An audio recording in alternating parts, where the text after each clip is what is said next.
Hello everyone, I am Vaishali.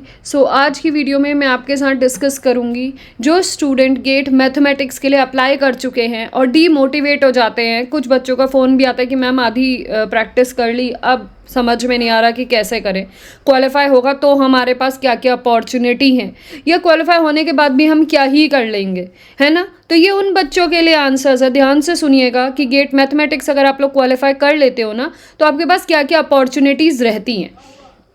पहले मैं यहाँ पे डिस्कस करूँगी वो अपॉर्चुनिटीज़ जो एकेडमिक में आपको मिलती हैं, फिर डिस्कस करूँगी वो अपॉर्चुनिटीज़ जो आप इंडस्ट्री लेवल में अपॉर्चुनिटीज़ को यूटिलाइज कर सकते हैं। It's purely your choice. इससे पहली वीडियो में मैंने आपके साथ डिस्कस किया था एमटेक के वो ऑप्शंस जो आप प्रिवेल कर सकते हो after qualifying your GATE exam.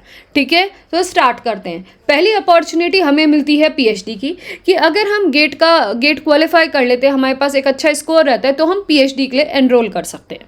अब मेरे पास कुछ ऐसे स्टूडेंट हैं, क्योंकि पिछले 5 साल से मैं गेट की प्रिपरेशन करवा रही हूँ, तो जिन बच्चों का स्कोर बहुत अच्छा है वो आईआईटीज़, एनआईटीज़ या आईआईएससीज तक एडमिशन ले लेते हैं, या आईआईटी दिल्ली से एमटेक कर सकते हैं। लेकिन जिन बच्चों का स्कोर लो है तो वो सेंट्रल यूनिवर्सिटी, स्टेट यूनिवर्सिटी में भी जाके पीएचडी का एनरोलमेंट ले सकते हैं, या फिर वहाँ पे आप एज ए अडहॉक टीचर भी अप्लाई कर सकते हो। तो अपॉर्चुनिटीज़ आपके पास बहुत सारी हैं, लेकिन जो एक ये बैरियर है ना, एक गेट है जिसको पार करके आपको जाना है, that is your GATE exam. ठीक है, पहली अपॉर्चुनिटी डिस्कस करते हैं PhD mathematics. A high GATE score can significantly improve your chances to admission in prestigious PhD college with mathematics और रिलेटेड फील्ड। क्लियर है। तो पहला ऑप्शन हुआ पीएचडी प्रोग्राम में एनरोल लेने का। कहाँ कहाँ कर सकते हैं? आईआईटी से कर सकते हैं, एनआईटी से करते हैं, आईआईएससी से कर सकते हैं, आईआईएससीआर से कर सकते हैं, स्टेट यूनिवर्सिटी से कर सकते हैं, सेंट्रल यूनिवर्सिटी से कर सकते हैं, और प्राइवेट यूनिवर्सिटी से भी कर सकते हैं।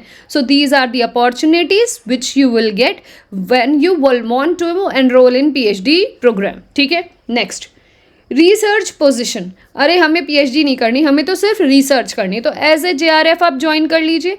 लास्ट ईयर के मेरे बैच की एक स्टूडेंट है जिसने आईआईटी रुड़की को as a research scholar job join किया, और 1 साल बाद उसे लगा कि अब वो पीएचडी में एनरोल करना चाहती है, तो वहाँ वैकेंसीज निकली। प्रोफेसर की हेल्प से उसने इंटरव्यू दिया और अपने वैलिड गेट स्कोर के थ्रू, उसके बाद उसकी जो रिसर्च उसने की थी उसके थ्रू उसको पीएचडी में एक्सटेंशन या ज्वाइनिंग मिल गई। तो आप रिसर्च में भी ज्वाइन कर सकते हैं as a JRF, and then you can increase your area of research. आप आगे पीएचडी के लिए तब एनरोल कर लीजिए। You can pursue the research position at universities, research institutes और द गवर्नमेंट ऑर्गेनाइजेशन। लेकिन आप लोगों को गूगल में डालकर चेक करना पड़ेगा कि रिसर्च की वैकेंसीज कहाँ कहाँ पे निकली हैं। तो ज़्यादातर हर एक यूनिवर्सिटी में मैक्सिमम 1 या 2 वैकेंसीज निकलती हैं, जिसके लिए आपको इंटरव्यू देना होता है। और अगर आप क्वालिफाई करते हो तो एज ए रिसर्च स्कॉलर आप वहाँ पे जेआरएफ पोजीशन पे ज्वाइन कर लेते हो। स्टाइपेंड आपका 37,000 ही आपको मिलता है पर मंथ। ओके, नेक्स्ट, अगर हमने गेट कर लिया है तो हम एज ए टीचर या असिस्टेंट प्रोफेसर भी यूनिवर्सिटीज़ को ज्वाइन कर सकते हैं। जैसे मेरा एक स्टूडेंट था जिसने गेट करने के बाद पहले यूनिवर्सिटी, एक स्टेट यूनिवर्सिटी को एज ए टीचर ज्वाइन करा। वहाँ पे जो उनके सीनियर टीचर्स थे वो पीएचडी करा रहे थे, उन्होंने उनसे कहा कि हम आपको पीएचडी के लिए भी एनरोल कर देंगे, क्योंकि गेट क्वालिफाई था। एज ए टीचर अडॉक उसने ज्वाइन किया। उसके बाद उसने नेक्स्ट ईयर एक्सपीरियंस लेने के बाद वहाँ पे एज ए अडॉक टीचर पढ़ाता रहा, और अपने जो सीनियर प्रोफेसर्स थे उनके अंडर ही पीएचडी के लिए एनरोल कर लिया। साथ में वो सीएसआई नेट की भी प्रिपरेशन कर रहा है, और एज एन अडॉक टीचर बनके वो अर्निंग भी कर रहा है। ठीक है, so many universities and colleges hire mathematics faculty with the strong academic backgrounds and with the GATE well qualified score. Okay, अब इसके बाद आ जाते हैं हम इंडस्ट्री लेवल की अपॉर्चुनिटीज़ पे।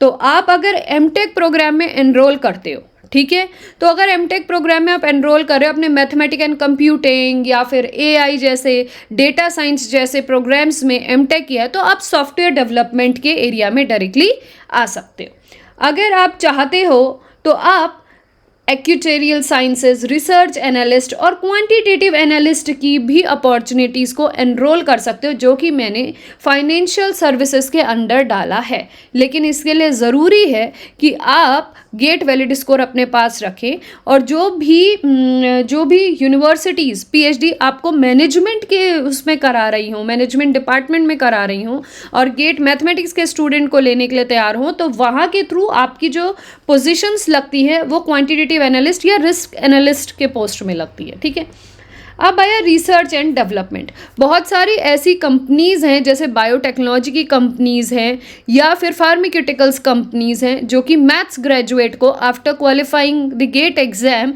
आपको अपॉर्चुनिटीज़ देती हैं ज्वाइन करने के लिए। तो रिसर्च एंड डेवलपमेंट उस एरिया में आ जाता है। बहुत सारे स्टूडेंट्स ऐसे हैं जो डेटा एनालिटिक्स का काम करना चाहते हैं या डेटा एनालिसिस पे काम करना चाहते हैं, तो गेट क्वालिफाई करने के बाद आप एज ए डेटा एनालिस्ट भी ज्वाइन कर सकते हैं। तो ये कुछ मिनिमम सी अपॉर्चुनिटीज़ थी जो मैंने निकाली। इसके अलावा मैं कोशिश करूँगी कि और भी अपॉर्चुनिटीज़ आपके साथ शेयर कर सकूँ। अभी एक अपॉर्चुनिटीज़ और बची है, तो यहाँ पे आपने टेक कंपनीज़ के बारे में देख लिया, जो ये सेक्टर हो गया। उसके अलावा आपने रिसर्च एंड पीएचडी का मतलब टीचिंग एंड रिसर्च का देख लिया।